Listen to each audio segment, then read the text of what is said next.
안녕하세요. 정치를 품격 있게 풀어드리는 정치클래스TV의 심상만입니다.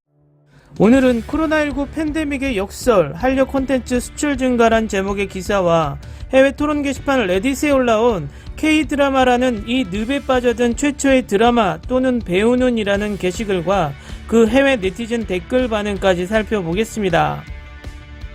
한국국제문화교류진흥원은 연간 한류 이슈를 분석하고 국가별 한류 현황을 요약 제시하는 2021 글로벌 한류 트렌드를 발간했습니다. 글로벌 한류 트렌드는 지난 2017년부터 매년 핸드북 형태로 발행되고 있으며 올해로 5번째 발간을 맞이했습니다. 코로나19 팬데믹으로 한국을 비롯한 전세계 문화산업의 비대면 소비 형태가 일반화되었고 대면 콘텐츠 소비 급감이라는 전반적 패러다임 변화가 야기됐지만 한류 확산세는 꺾이지 않았다고 핸드북은 분석하고 있습니다. 지난해 한국 문화 콘텐츠 수출은 코로나19 발생 이전 시기인 2019년보다 증가했고 해외 한류 소비자들의 한류 콘텐츠 소비도 오히려 전년 대비 늘어났음을 신간을 통해 알 수 있습니다. 비대면 집콕 소비 보편화와 글로벌 OTT 유통망 확산의 수혜를 입은 게임, 영상 콘텐츠가 오프라인 콘텐츠 개체 중단이라는 직격탄을 맞은 음악 산업의 손실을 보전하는 수준을 넘어 큰 폭의 성장을 기록했다고 이 책은 밝혔습니다. 또 한류 콘텐츠의 전반적인 인기도와 호감도도 역시 소폭 상승한 것으로 나타났으며 세부 장르별로 희비가 갈리긴 했지만 한류 산업 전체로는 코로나 팬데믹의 역설이라고 부를 수 있을 만큼 지난 1년 반을 위기를 기회로 만든 기간으로 신간은 평가하고 있습니다. 반면 한류 콘텐츠 인기 편중, 상위권 순위 고착화 현상은 한류의 지속 가능성 측면에서 우려되는 부분임을 이 책은 지적하고 있습니다.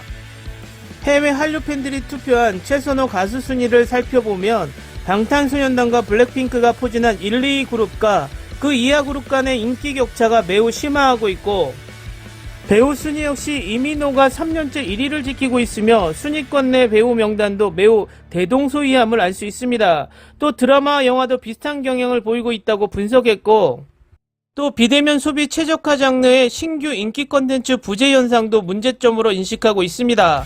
산업의 중요도와 콘텐츠 소비 패러다임 변화 대응 측면에서 한류의 천병 역할을 수행하고 있는 게임은 3년 연속 선호도 1위를 기록한 배틀그라운드가 이미 출시된 지 3년이 넘었고 선호도 순위에 포함된 나머지 타이틀도 모두 6에서 19년 전에 서비스를 시작했음을 신간은 상기시킵니다. 애니메이션 캐릭터 역시 최초 출시된 지 22년이 지난 뿌까가 계속해서 1위를 기록하고 있다는 점에서 게임과 비슷한 우려를 낳는다고 이 책은 지적하고 있습니다. 핸드북에 포함된 국가별 한류 현황 변화 추이를 살펴보면 국가 간 양극화가 더욱 뚜렷해지고 있음을 알 수 있습니다. 한류 대중화 정도를 파악할 수 있는 한류 현황 지수의 경우 인도네시아, 말레이시아, 대만, 중국 등 한류 인기 상위권에 위치한 국가들은 수치가 증가한 반면 영국, 프랑스, 호주, 미국 등 하위권 국가들은 오히려 지수가 하락하거나 변화가 거의 없는 것으로 나타났습니다. 국가별 한류 소비 수준을 나타내는 지표인 이용 집중도와 이용 다양성 분포를 통해서는 특정 권역 간 그룹핑 현상 발현을 인식할 수 있습니다. 전통적으로 한류 대중화가 원활하게 진행되고 한류 소비도 활발한 아세안 지역과 중화권 국가들은 상위권 그룹을 형성했고 두 지역에 비해 한류 대중화가 미진하고 소비 수준이 낮은 미주와 유럽 국가들은 반대 그룹을 형성하며 뚜렷한 차이를 보였습니다.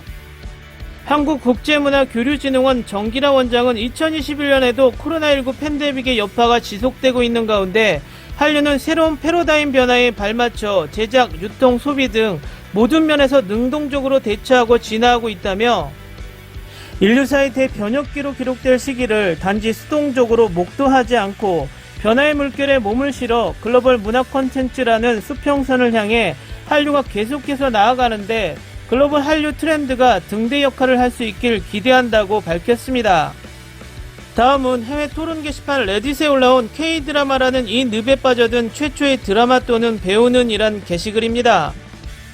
오늘 마이 드라마 리스트에 완성된 드라마 목록을 훑어보다가 내 생애 첫 드라마와 나에게 처음이자 궁극적인 오빠를 만들어준 드라마를 발견하고 그것에 대해 포스팅할 생각을 하게 되었습니다. 나의 K-드라마 여정은 2014년 1월 친구가 내 마음에 들린 일을 보라고 요청했을 때 시작되었습니다.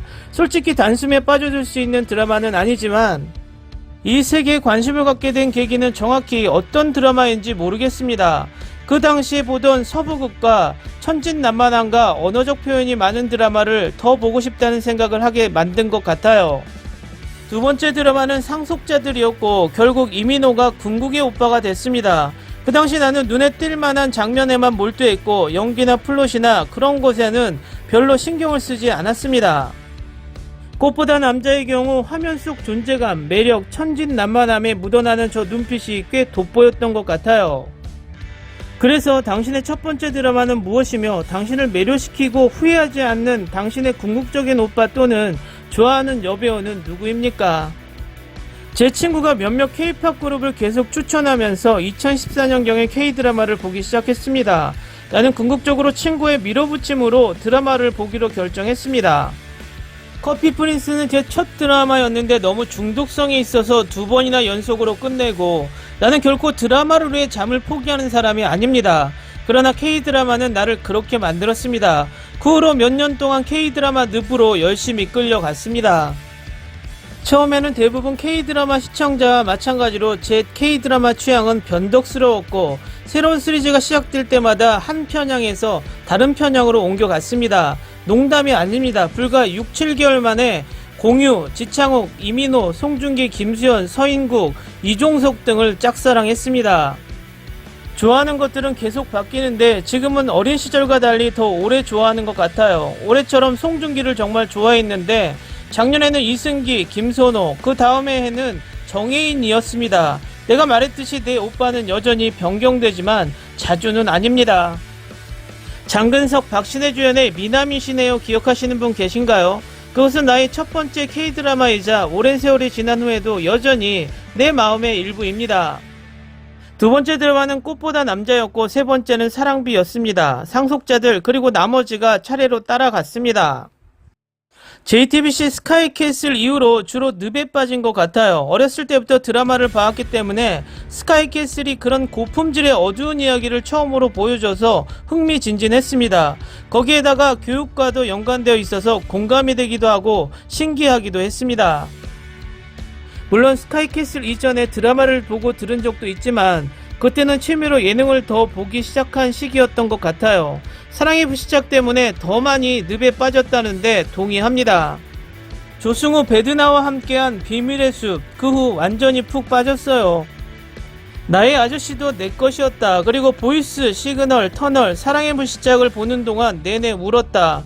빈센조 이후 나는 불안, 신경질, 우울증을 겪었습니다. 진정한 금단 증상, 되돌리기에는 그것은 너무 늦어서 포기했습니다. 사랑의 불시착, 많은 사람들이 동의할 것이라고 생각합니다.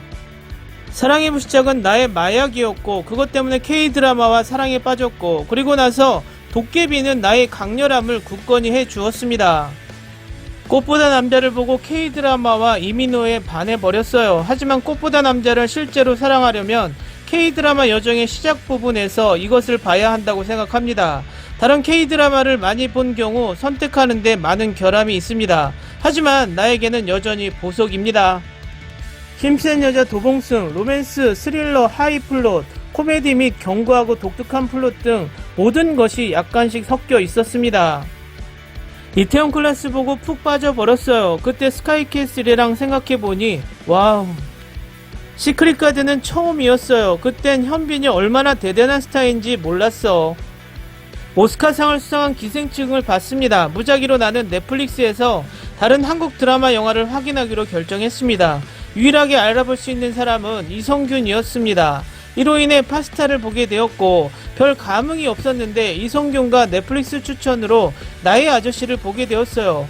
나의 아저씨는 나를 정말 늪으로 연결했습니다. 걸작. 그 이후로 중독. 밥 잘 사주는 예쁜 누나와 사랑의 불시착의 손예진은 한국 영화와 드라마의 여주인공들과 비교할 수 없을 정도로 연기력과 전달력, 표정에서 뭔가가 있다. 저에게는 힐러와 지창욱이었습니다. 여전히 둘 다 사랑합니다. 태양의 후예, 힘센 여자 도봉순을 연속으로 봤다. 그 후 나는 푹 빠졌다. 킹 영원한 군주 작년에 검역수에서 봤는데 주연들과 우도환을 너무 좋아했어요.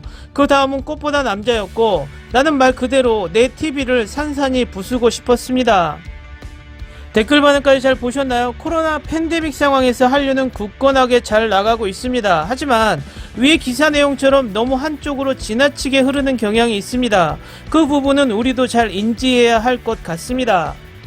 또 K드라마 해외 네티즌 반응을 보면 우리 드라마가 여러 장르에서 오래전부터 해외 팬들을 끌어들이고 있다는 것을 알게 되었네요. 예전에는 한국의 감성이 서양 또는 다른 나라에 통할까라고 생각했는데 이젠 어느 나라나 작품이 좋으면 그 진심이 전달된다는 것을 깨닫게 됩니다. 앞으로도 우리의 한류가 세계를 호령하길 바라봅니다. 오늘은 여기까지 하겠습니다. 오늘도 생활 속 거리두기 꼭 실천합시다. 당신의 구독과 좋아요는 저에게 큰 힘이 됩니다. 항상 시청해주셔서 고맙습니다.